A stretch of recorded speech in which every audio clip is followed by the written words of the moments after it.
ہر زبان زدے عام ہے کہ کشمیر بنے گا پاکستان، کشمیر بنے گا پاکستان۔ سامعین محترم، مگر دل کے نہا خانوں سے بار بار یہ سوال سر اٹھاتا ہے کہ کیسے بنے گا کشمیر پاکستان؟ کیا نعروں سے، ترانوں سے، باتوں سے؟ کیا یہ نعرے، ترانے اور پچھلے 72 سال کی یزید دہانیاں اس نعرے کو سچ کرنے کے لیے کافی تھی؟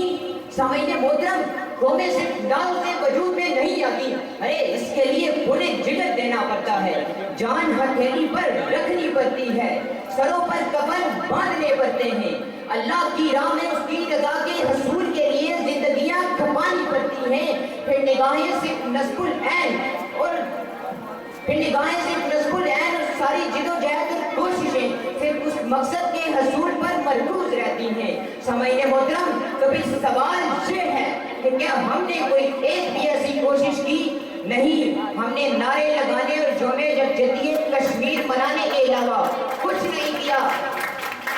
تو پھر کیسے بنے گا کشمیر پاکستان؟ ارے کیوں بنے گا کشمیر پاکستان؟ سامعین محترم، کشمیر کا ہر بچہ ہمیں چیخ کر پکارتا رہا مگر ہم نعرے لگاتے رہے۔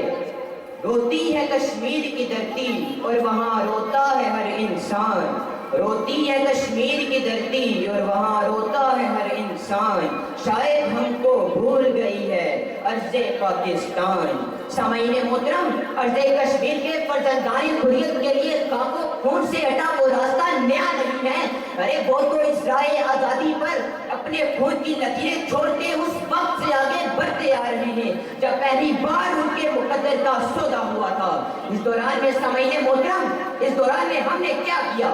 کوئی پوچھے کہ کشمیریوں کے ساتھ امت مسلمہ کا کیا کردار رہا ہے تو صاف صاف کہہ دینا وہی جو کربلا میں کوفہ والوں کا تھا۔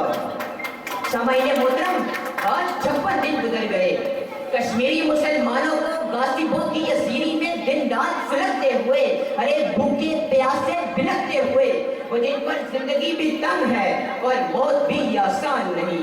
سامعین محترم، پچھلے 72 سالوں سے آج تک لاکھوں کشمیری شہید کیے گئے، ارے ہزاروں عورتیں بیوہ ہوئیں اور لاکھوں بچے یتیم ہوئے، کیا ہماری آنکھ سے ایک آنسو بھی ٹپکا؟ نہیں نا۔ تو پھر ایسی صورتحال میں دل بے اختیار پکار اٹھتا ہے کہ نازل کر اب عیسیٰ کو، اب بیچ خدایا مہدی کو، دیکھ دجال آزاد ہوئے اور پھولوں کے کیا حال ہوئے۔ سامعین محترم،